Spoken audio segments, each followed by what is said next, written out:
Welcome to the Porecast. I'm your host, Carly Harmson. As a licensed master esthetician with nearly 2 decades of experience, I feel confident to meet you here every week to educate about the latest trends and must-have products, as well as to decode the science and demystify the overwhelming world of skincare.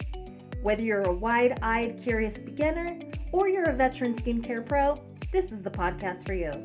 So grab your favorite face mask and discover with me someone who's not only a skincare guru, but also a card-carrying member of Skincare Obsessed, just like you.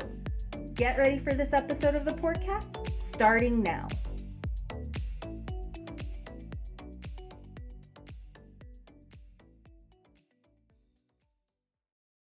Hi, and welcome back to the Porecast. Today we're going to talk about what I think are going to be the big trends moving ahead into 2024. And while some of these have really taken off in 2023, I think they're going to continue to build momentum and become a staple part of the skincare world. So I can't wait to get into it.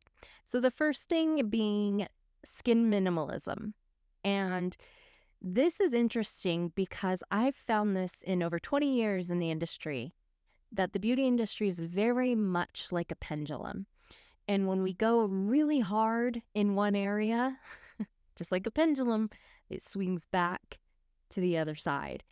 And one thing that I've noticed specifically out of COVID that's driven a lot of the skincare and beauty trends is, this kind of ritual of skincare where people of all ages are having multi-step routines.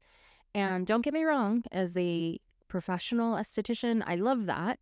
I never want my clients or anyone using skincare they don't need, but there's so many different ways that we can target specific issues or challenges. So in some cases, it might take some stacking and layering of multiple steps of skincare. But I think that just just like I've always seen in this industry, and it's such a mentality that we have as humans. If a little bit's good, more is better. So if a 7-step routine's good, then a 15-step must be better. And at some point you're not going to reap the benefits of all of those products layered on, whether that's due to an absorbability issue because you've got all of these layers on, and some, maybe larger molecule size or buffers that block other active ingredients. At some point you're eventually just throwing your money down the drain.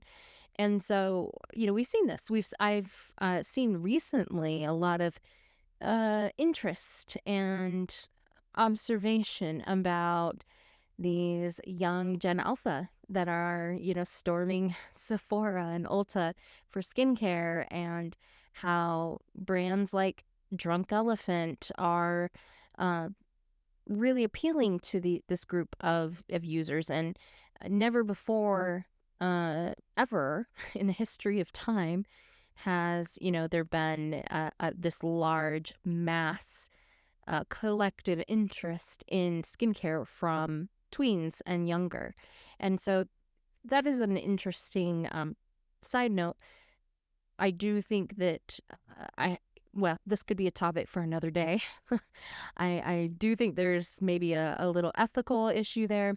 But we've seen even these little girls that have multi-step routines that they're flexing on TikTok, and it's definitely an interesting era. But overall, I think that you're going to find a lot of individuals are going to move to simpler routines, whether that's a time consideration, whether that's a cost consideration due to changing economic times, or honestly just burnout from spending 30 minutes to 60 minutes at your vanity doing your skincare routine. So I think you're definitely going to see a movement towards minimalism. You're going to see brands that come onto the market that are meant to be minimalistic in their use, but also in their aesthetic, the way they look.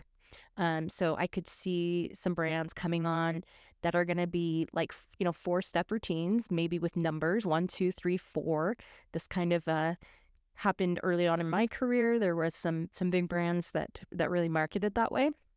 And I think you're going to see that again with ingredients, multi-ingredients that are going to work for a lot of different skin types and conditions.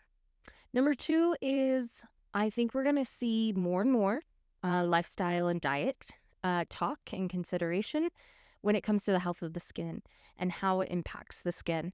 Now, if you've been around me, if you've learned from me, if you've consumed any of my content, you know that I'm a huge advocate of what I've coined nutritional skincare.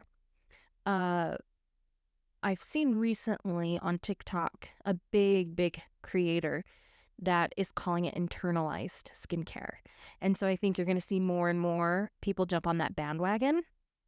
And I've been a fan of this since the early 2010s. This actually was a strategy I took to clear my own grade 4 cystic acne. So I think that there's definitely, nutrients that need to be included for really healthy skin. I think there's, in some cases, ingredients or foods that need to be eliminated for some people for some period of time if they have like inflamed skin issues. So I think you're going to see more and more of what I'm calling beauty nutrition. Next up, microbiotic skincare. I'm using that term. It doesn't exist, but it's a great way to encapsulate all of the skincare that's really going to target the skin microbiome, which, again, if you've followed any of my content before, you know that I'm a huge advocate of really kind of working with nature and not disrupting that delicate ecosystem that exists on our skin to protect our skin as much as possible. Because when we really reinforce that protective quality, the skin health really thrives. And so you've probably seen probiotic skincare out on the scene. And I will talk about this more on another episode later. But, probiotic skincare is not what it's cracked up to be. It's, in my mind, is kind of a marketing play. And I do believe that someday it will change to where, live bacteria can be deposited on the skin somehow safely and can reinforce the skin microbiome, much like how if you have, gut issues. We're all so over that word. But if you do, you can take a probiotic and it's going to reseed, good bacteria that can really kind of help to replenish that really unique ecosystem that's responsible for a lot of things within our body. I'm here to tell you skincare can't do that right now. But I do think there will be a time that it can, but it's not going to be in 2024. So what I mean by microbiotic skincare are, avoiding ingredients, treatments, practices that are going to disrupt that microbiome, while also seeking specific ingredients that can help to nourish or support the microbiome. So what comes to mind right away are prebiotic ingredients. And these are a lot of plant-based sugars types of ingredients that may be used topically. I think you're going to just see more and more with, that type of skincare. Also, something interesting is postbiotics. So, you're starting to see like the word kombucha in products. I was in Ulta the other day and I saw, what is that brand? Fresh? And they have a bunch of kombucha, like cleansers and toners and tonics. So you're going to see more and more of that as we move into 2024. But kind of along with that, my next trend that I think you're going to see more of, you've already seen it, but you're going to see more of it. You're going to hear more discussion about it, more focus on it, is barrier repair, barrier support, barrier repair. Again, I think this is one of those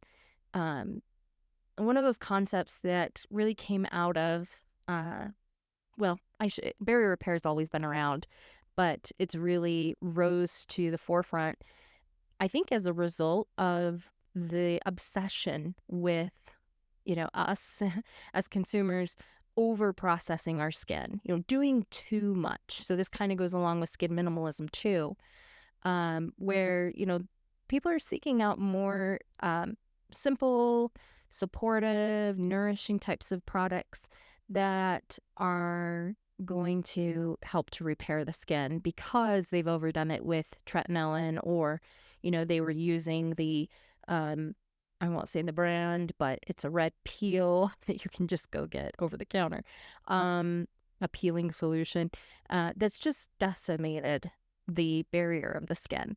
And we know that because we're seeing more and more cases of self-reported sensitivity. But what we do know with sensitive skin is genetic, it's hereditary. And, the recent study said that it was a quite a large study, over 1,000 participants.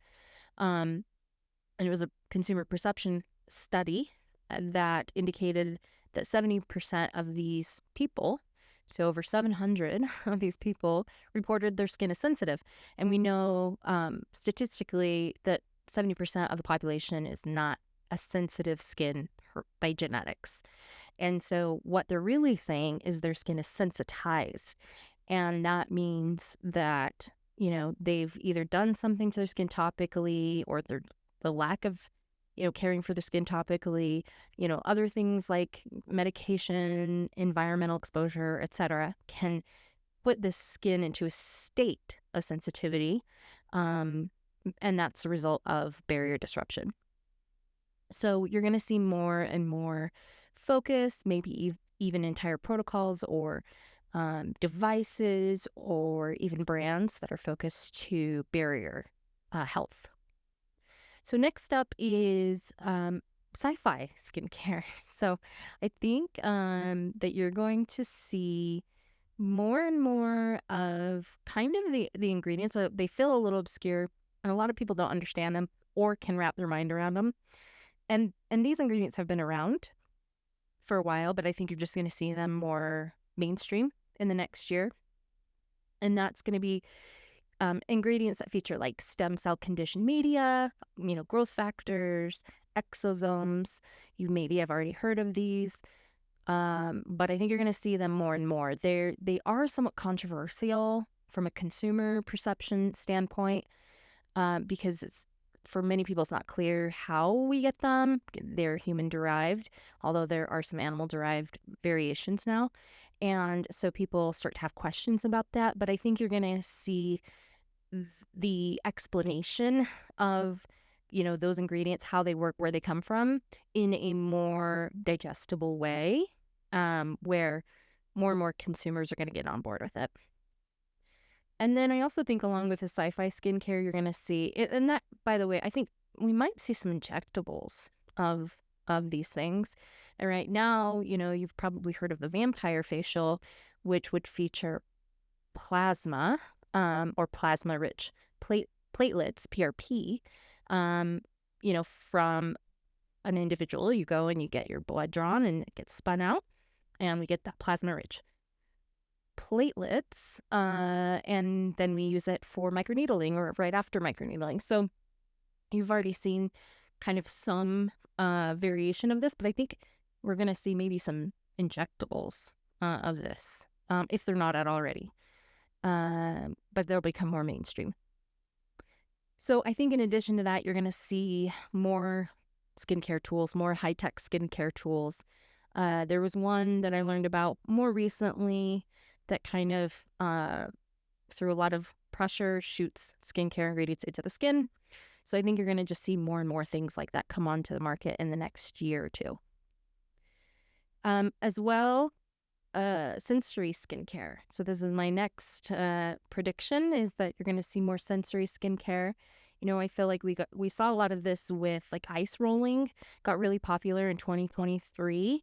And while there's maybe therapeutic benefits to that, I think a lot of people just like how it feels. So you're going to see more sensory skincare, where there might be cooling elements, there might be warm or hot elements, there might be like bubbling or activity. And while these products have existed, I think you're just going to see it in more saturation. Okay, multifunctional skincare still kind of goes hand in hand with skin minimalism, where people are looking for, one or two hero products that does it all. And so, working for those of you that are estheticians, working with brands, finding those products and stocking those, I think would be really wise.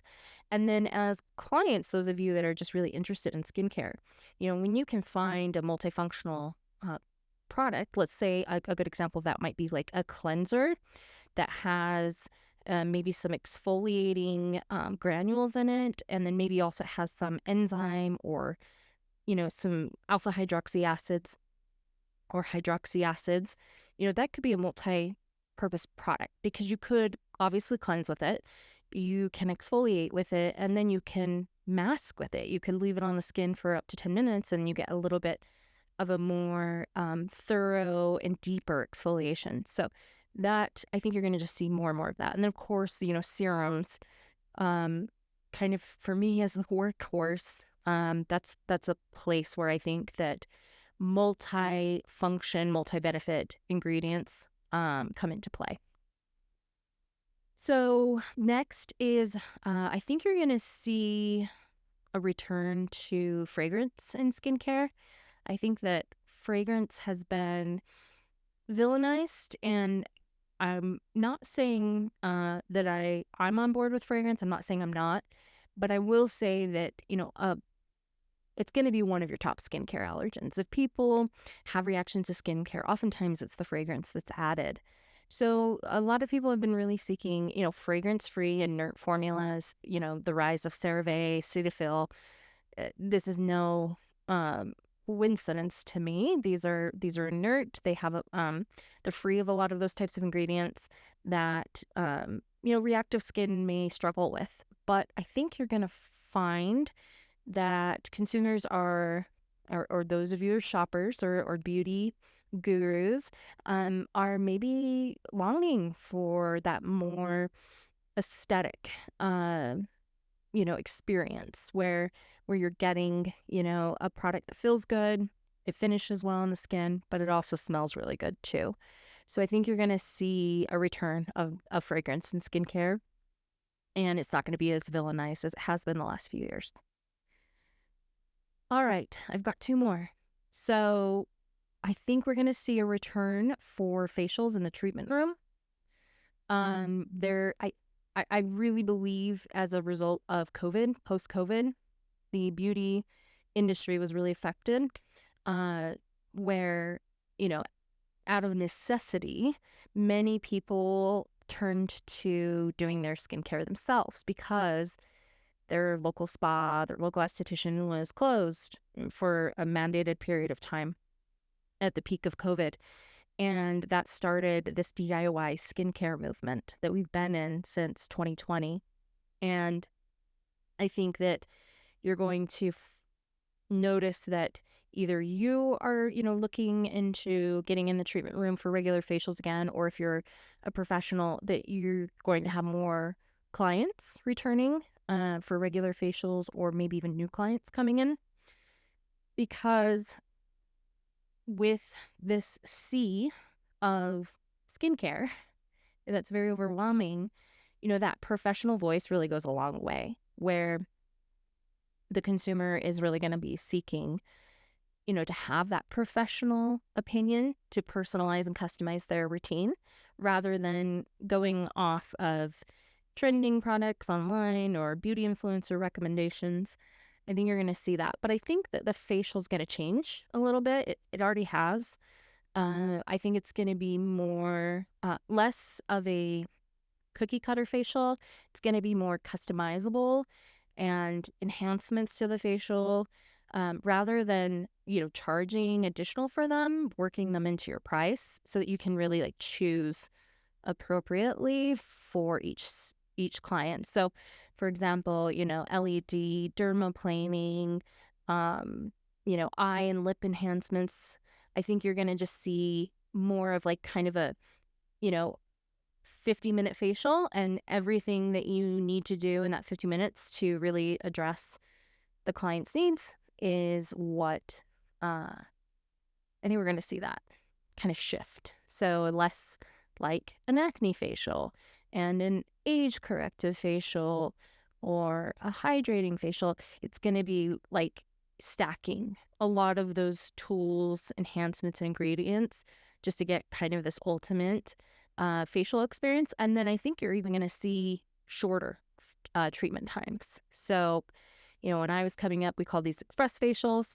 They weren't super popular, but I think you're going to see them gain popularity, maybe even for the first time, where people are, they spend less time and money, but get those professional results. Okay, that leads me with my final and 10th prediction for 2024, and that is refillable skincare. So like more eco-conscious refillable skincare to where you can get, refills for products, where you can, maybe purchase like a foil bag and refill them yourself. I think you're going to see a movement towards this. It's happened a little bit, but it's going to become more mainstream, where packaging is going to continue to become more eco-friendly and refillable from an economic point of view is going to be something that clients are going to seek, or you as buyers, you might already be interested in. So that is my list, my 10. I have more, but I wanted to keep it to 10. Predictions for the year ahead. I'm excited to see what actually takes off, what continues to rise. And I would love to hear from you what you think is going to be a major skincare trend in the year ahead. So as always, thank you for joining me, and we'll see you next time. Thanks for tuning into this week's episode of the Porecast. If you like this episode, be sure to share it with a bestie or on your socials. And if you love the episode, please leave a review wherever you get your podcasts. Your positive feedback means so much to me. You can connect with me at The Real Besthetician on Instagram or The Besthetician anywhere else. And hey babe, this week's Porecast looks like clear with a chance of glow. See you next time.